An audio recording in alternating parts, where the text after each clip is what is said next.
I never thought I would see my husband laid out in a coffin. Ernest Hayes had always been larger than life to me, the kind of man who filled a room with his quiet steadiness. Even in our 60s, when his hair had turned silver and his back had begun to bend, he still carried himself with the dignity of the young carpenter I had fallen in love with all those years ago. That morning, the church was heavy with flowers. Their sweet perfume mingled with the incense wrapping the air in a suffocating haze. I was 66 years old, dressed in black from head to toe, my veil trembling each time I drew in a shaky breath. Around me, neighbors and acquaintances whispered condolences, their voices muted by the organ's somber hymn. My sons stood at the front straight-backed and solemn, though their eyes betrayed something else, an unease, a stiffness that felt out of place at their father's funeral. I clutched the edge of the pew, staring at Ernest's still face. They had dressed him in his favorite suit, the navy one with the faint pinstripes. His hands were folded neatly on his chest, as though in prayer.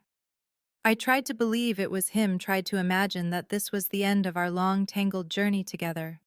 But my heart would not accept it. There was something wrong, though I couldn't yet name it. I thought back to the first time I met Ernest.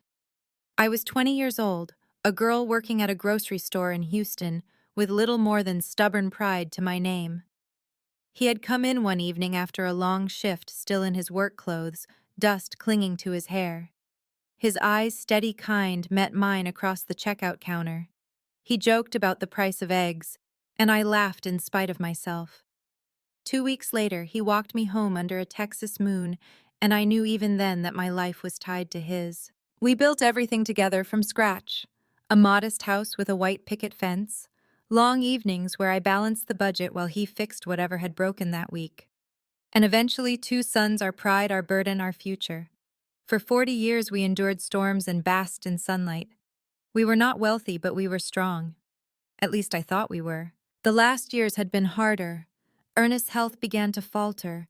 His hands shook more, his cough lingered longer, his steps slowed. The boys urged us to sell the house, to cash out life insurance policies, to prepare for the future, as they put it. But I resisted.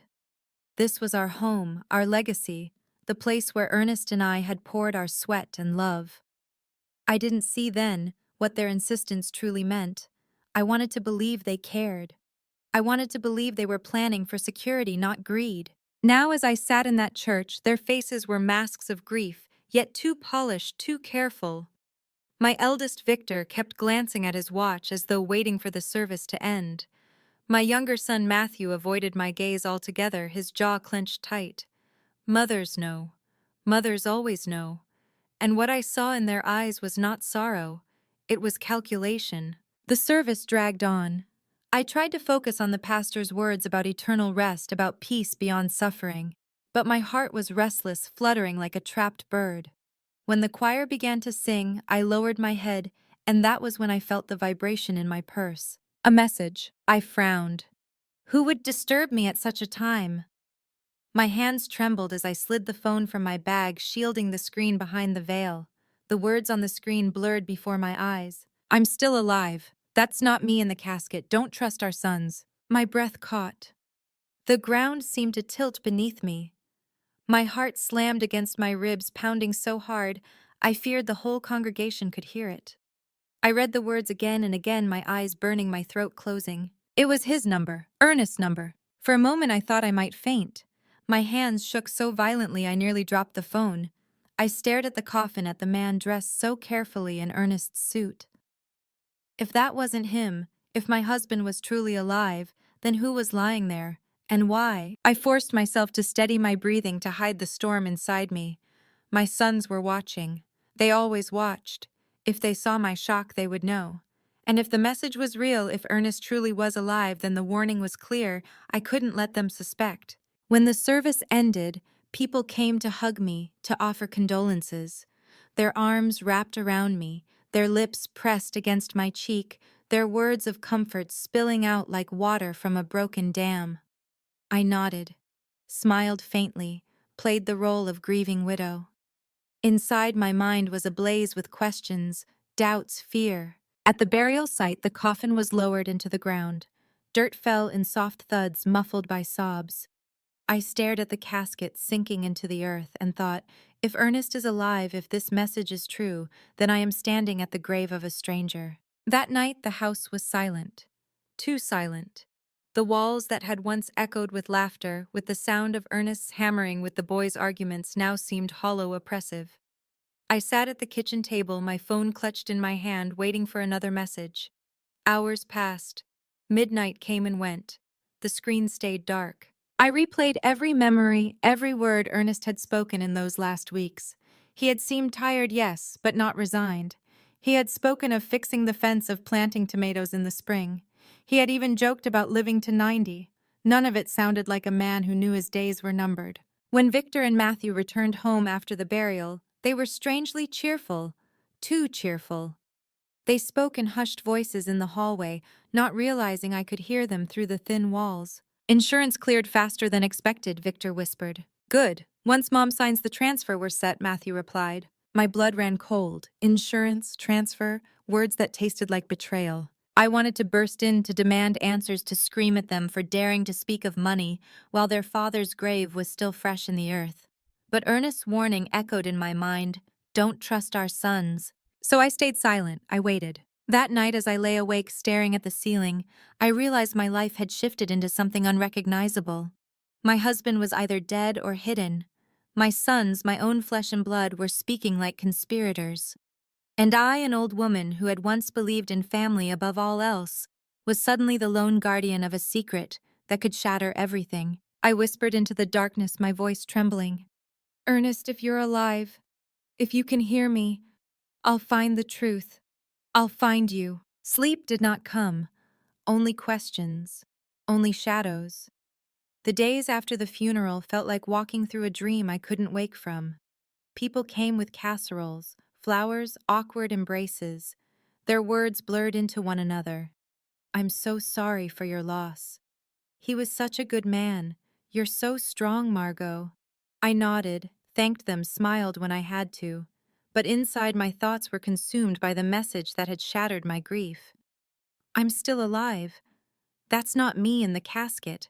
Don't trust our sons. The phone stayed close to me, hidden in my apron pocket, as I worked around the house as though another message might arrive at any moment.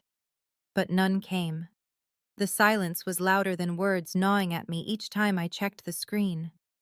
Was it truly Ernest, or some cruel trick? One evening, I found myself standing in our bedroom staring at his closet. His shirt still hung neatly pressed and folded, his shoes lined up on the floor. I ran my fingers across the sleeves, inhaling the faint scent of sawdust and soap that still lingered there. Tears burned my eyes. If he was alive, where was he? If he was gone, why had someone tried to convince me otherwise? I searched through the drawers, careful not to make noise. In the back of the nightstand, beneath old receipts and spare buttons, I found something that made my heart seize. A small black notebook, leather-bound, its edges frayed from use. Ernest's handwriting filled the pages, notes, dates, names. At first they seemed ordinary grocery lists, reminders about doctor's appointments, but then as I flipped further, the entries darkened. Victor asked again about the house, pressing harder each time. Doesn't feel right. Matthew insists on new insurance policy. Amount too high. I don't trust their motives. Feeling weaker. Not sure if it's age or something more. I pressed my hand to my mouth, choking back a sob. Ernest had been suspicious too. He had felt what I now feared, that our sons, our flesh and blood, were circling us like wolves around wounded prey. One entry near the end froze me completely. If anything happens to me, it won't be an accident. Margot must be careful. Trust no one. My knees buckled, and I sank onto the bed, clutching the notebook to my chest. The words blurred as my tears spilled, soaking the pages. He had known. He had tried to warn me even before death, even before the message at the funeral. The next morning, I watched Victor and Matthew more closely. Their behavior was strange though subtle. They took phone calls in hushed voices, glancing at me with forced smiles. They insisted on handling the insurance paperwork, brushing me aside when I tried to ask questions. It's too complicated, Mom. Just sign where we tell you. But I didn't. I stalled. I made excuses. I needed time. One afternoon, I pretended to nap in the living room while they spoke in the kitchen. Their voices carried through the vent. Once she signs, we'll be free, Victor said, his tone sharp. Matthew's reply was softer but just as chilling. Don't worry, she's old, she won't suspect a thing. My hand gripped the arm of the couch until my knuckles turned white. I wanted to burst into scream to demand how my own children could speak of me this way. But again, Ernest's words echoed, don't trust them. If they already saw me as an obstacle, I couldn't afford to show my hand. Not yet. That night, I sat at the kitchen table long after they had gone to bed, the notebook open before me. I traced Ernest's words again and again, whispering them like a prayer. Trust no one. But I couldn't do this alone. I needed someone outside the circle of betrayal, someone who could help me uncover the truth. The next morning, I made an excuse to go to the market. Instead, I walked 2 blocks further to a small office above a laundromat. The sign read, Thomas Investigations. My neighbor Mrs. Peterson had once mentioned him saying he helped her niece catch a cheating husband. I didn't know what else to do, so I climbed the narrow stairs, my hands trembling. Inside the office was small, cluttered with files and a faint smell of coffee. A man in his 50s looked up from behind a desk. His face was lined, his hair peppered with gray, but his eyes were sharp, steady. Can I help you, ma'am? He asked. I swallowed hard. My name is Margot Hayes. I think my husband is alive, or he was murdered. I don't know which. His brow furrowed, but he didn't laugh, didn't dismiss me. Instead, he gestured to the chair across from him. Start from the beginning. I told him everything, the funeral, the message, the notebook, the strange behavior of my sons. My voice shook, tears spilling as I confessed my deepest fear, that the men I had raised, the boys I had fed and clothed and loved, were planning to destroy me just as they had destroyed their father. When I finished, Thomas leaned back in his chair, his expression grave. Mrs. Hayes, what you're describing, it's serious, very serious. But if you're right, there will be evidence. People leave trails, especially when money's involved. He promised to dig into the insurance records to check Ernest's death certificate to trace phone calls. If your husband is alive, we'll find out. If not, we'll prove what really happened. As I left his office, a strange mixture of fear and hope filled me. For the first time since the funeral, I didn't feel completely alone. But when I returned home, Victor was waiting at the door, his eyes narrowed. Where were you, Mom? He asked too casually. Just at the market, I lied, forcing a smile. He studied me for a moment, then nodded. But I could feel his suspicion pressing against me like a weight. My sons were watching me closely, too closely. That night, another message appeared on my phone. They will try again. Don't eat or drink what they give you. Watch carefully. My stomach twisted. I thought of the meals they had cooked recently, the tea they had poured for me, the wine they had pressed into my hands. I thought of Ernest's sudden weakness in those last weeks, his trembling hands, his fading strength. Had they poisoned him slowly, bit by bit, right under my nose? I lay awake all night, staring at the ceiling, my heart pounding. Fear crept into every corner of the house. Each creak of the floorboards, each shadow in the hallway, each glance from my sons felt like a threat. By morning, I knew one thing with certainty: I was living in a house with predators. And I was their next prey. But they had underestimated me. They thought I was weak, naive, blind. They thought I would sign the papers, drink the tea, close my eyes, and let myself fade like Ernest had. They were wrong. I would not let them finish what they started. The morning after that second message, I sat in the kitchen with a cup of coffee I dared not drink. The steam curled in the air, bitter and rich, but all I could think about was poison. Ernest's notebook lay open before me, its pages lined with his suspicions, his warnings. Each word now felt like a whisper from beyond the grave or from the shadows if he truly was alive. I thought about the message. Don't eat or drink what they give you. My stomach churned. My sons, my own sons, were killers in disguise. I pushed the coffee away, the porcelain cup clattering against the saucer, echoing through the silent house. Later that afternoon, Thomas called me. His voice was low, steady, but I could hear the gravity in it. Mrs. Hayes, I've started pulling threads, and they're unraveling fast. The death certificate filed for your husband has inconsistencies. The attending doctor listed has been retired for 2 years. The signature looks forged. I gripped the phone so tightly my hand went numb. Forged, then Ernest. Either someone staged his death, or someone very powerful wants it to look that way, Thomas interrupted. And the insurance policies were altered 6 months ago. The beneficiaries shifted from you to your sons. It was subtle, hidden in the fine print. Did you sign anything unusual around that time? I racked my memory. Papers, endless papers. Victor had brought them home, explaining them away as routine updates. Just sign here, Mom. Dad already looked it over. My stomach dropped. Yes, I signed. I thought it was harmless. They tricked you, Thomas said flatly. They've been planning this. My knees weakened and I sank into a chair. My own children plotting their father's death, setting the stage for mine. That night, Victor and Matthew cooked dinner. The aroma of roast chicken filled the house, golden skin, glistening herbs perfuming the air. They placed plates before me with smiles, too sweet, voices too calm. You should eat, Mom. You've lost weight, Victor said, his eyes watching too closely. Dad would want you strong, Matthew added, sliding the gravy boat toward me. My hands shook as I picked up my fork. The meat glistened tender and juicy, but Ernest's warning burned in my mind. I forced a smile, feigned a small bite, then dabbed my lips with a napkin. When they looked away, I slid the food into a napkin on my lap, folding it tightly, hiding the evidence. Later in the bathroom, I flushed it away, tears streaming down my face. The betrayal was unbearable. I had carried them inside me, nursed them, soothed their fevers, bandaged their knees. And now they wanted me gone, just another obstacle between them and wealth. The following morning, Thomas met me at a small cafe outside town. He looked grim. I traced your husband's phone. It pinged 3 towns over the day of the funeral.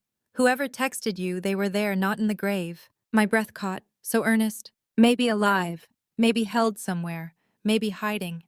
But one thing's certain, he knew too much. And your sons, they're not acting alone. There are bank transfers, large ones, moving through offshore accounts. Someone else is backing them. This is bigger than just insurance fraud. I stared at him, my chest heavy. But why? Why would they do this to their own father? To me? Thomas's eyes softened. Because greed doesn't see family, Mrs. Hayes. It only sees opportunity. That night I searched Victor's study. My hands trembled as I rifled through drawers, files, cabinets. And then I found a hidden envelope tucked into a folder labeled Property Taxes. Inside were photos. Grainy but clear enough. Ernest alive, sitting in a motel room looking thin, weary, but unmistakably him. My breath left me in a rush, my knees buckling. Tears blurred my vision. He was alive.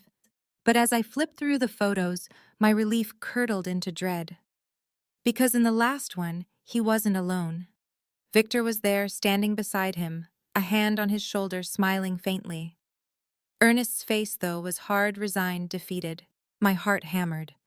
What did it mean? Was Ernest cooperating? Was he being forced? The floorboard creaked behind me.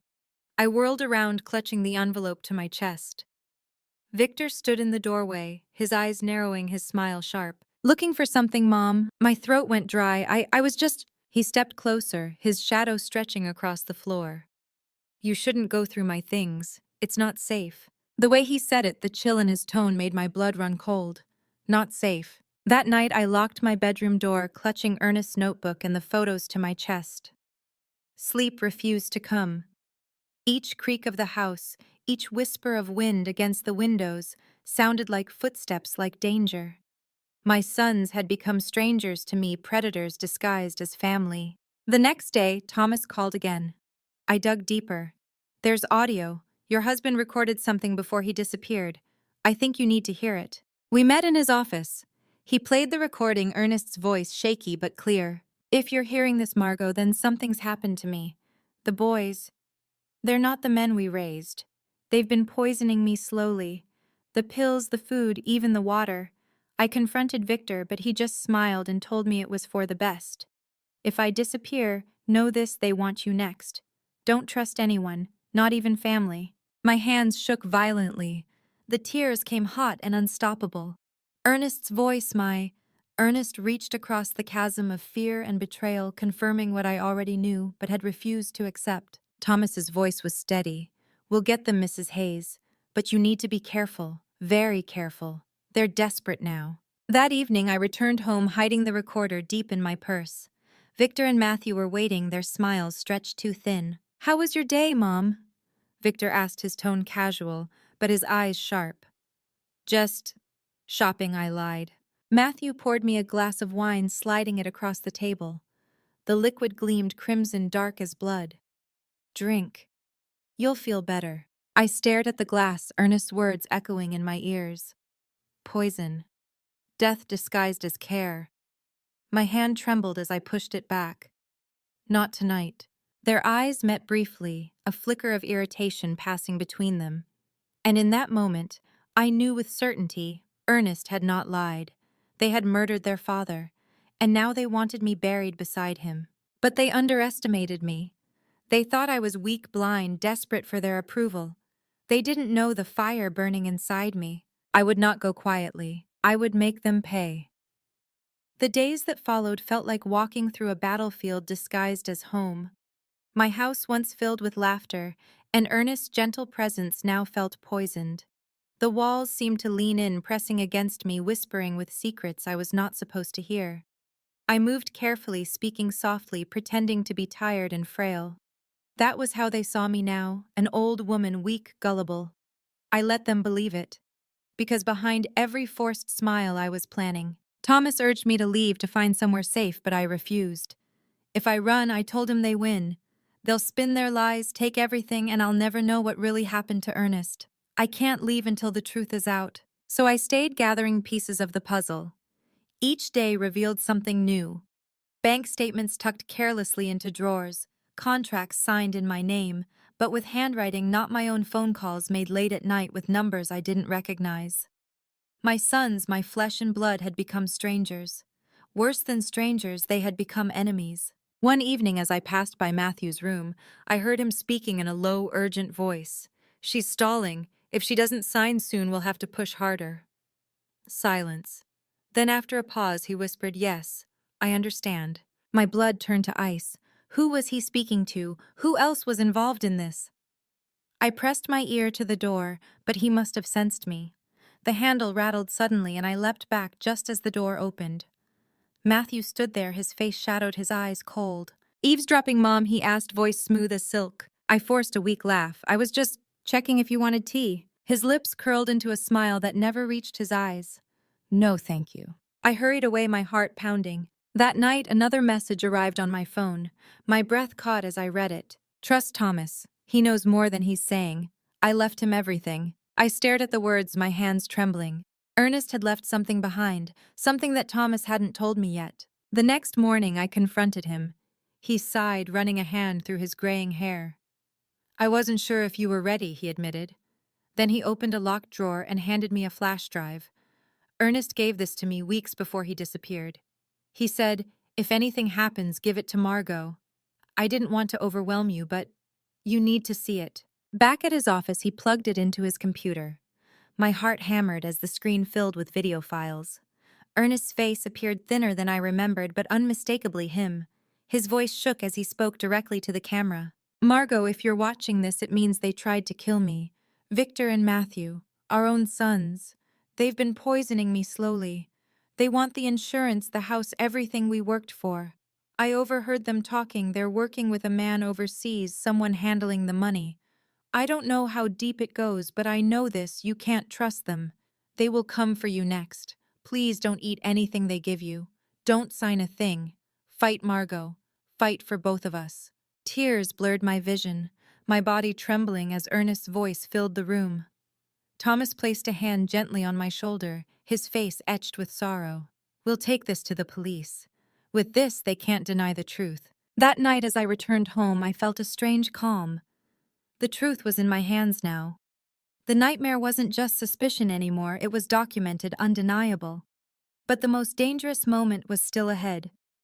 If my sons realized what I knew, they wouldn't hesitate. At dinner, Victor poured me another glass of wine, his eyes steady on mine. I smiled faintly, swirling the liquid without drinking.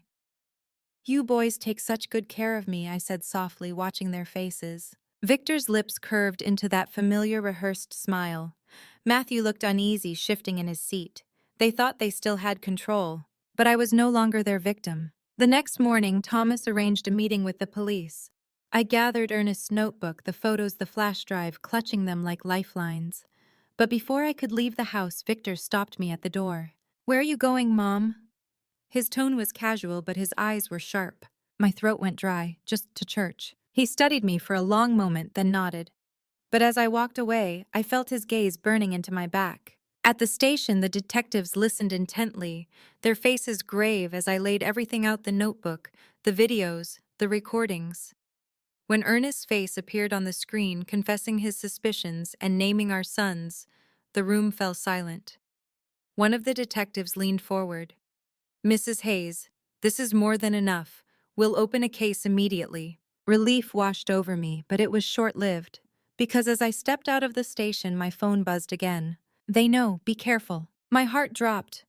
Ernest, or whoever was sending the messages, was warning me again. When I returned home, the house was too quiet. My sons sat in the living room side by side, their expressions unreadable. Victor's voice was calm, almost gentle. "Mom, we need to talk." I clutched my purse tightly, feeling the weight of the evidence inside. My pulse thundered in my ears. "What about?" I asked softly. Victor's smile was cold, his eyes hard. "About trust, about loyalty, about what happens next." The air thickened, pressing down on me. This was it, the moment everything would break open. My sons, my blood, were no longer pretending. And I, Margot Hayes, was no longer the woman they thought they could control. I stood in the doorway of the living room, clutching my purse so tightly, my knuckles turned white. Victor leaned forward, his elbows on his knees, his expression calm but predatory. Matthew shifted in his seat, his fingers tapping nervously against his leg.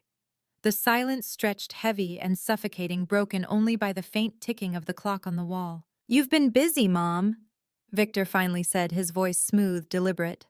"Running around town, meeting people, asking questions you shouldn't be asking." My heart thundered in my chest, but I forced myself to keep my face neutral. "I'm just trying to live my life," I whispered. He smiled, but it wasn't kind. "Your life, our lives, they're all tied together. Don't you see Dad understood? He knew it was better this way. He was weak, fading. We had to take control, for the family." The words hit me like a blow. My son, my flesh and blood, just admitted it, not with shame, but with pride. My throat burned, but I steadied myself. "You poisoned him," I said softly, my voice trembling with fury. "Your own father, and now you want me gone too." Matthew's eyes darted to Victor, panic flickering across his face. "We shouldn't," he began, but Victor cut him off with a sharp glance. "Don't," Victor snapped. "She already knows." Then he turned back to me, his smile cold. "It's too late, Mom. You should have trusted us, signed the papers, let things go quietly. But now—" He leaned back, spreading his arms. "Now you've made it messy." Before I could answer, there was a knock at the door. My heart leapt. Victor's head snapped toward the sound, his jaw tightening. "Stay here," he muttered, rising to his feet. I clutched my purse tighter. Inside was the flash drive, the notebook, the recordings. Everything I needed. The door opened. Thomas's voice rang out, calm but firm. "Mrs. Hayes, detectives are here." Two uniformed officers stepped inside, followed by a plainclothes detective. Victor froze, his eyes widening for the briefest moment before his mask returned. Matthew paled, his face draining of color. "What's going on?" Victor demanded, his tone still commanding, but his voice wavered just slightly. The detective stepped forward. "Victor Hayes. Matthew Hayes, you are under arrest for the attempted murder of your mother, Margot Hayes, and the murder of your father, Ernest Hayes." The room erupted. Matthew stumbled back, his voice cracking. "No, no, it's not true, we didn't."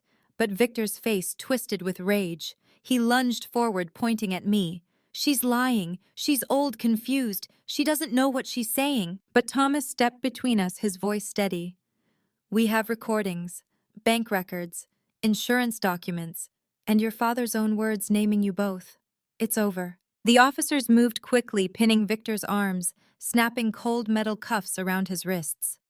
Matthew didn't resist. He collapsed into the couch, sobbing, his hands trembling as they pulled him up.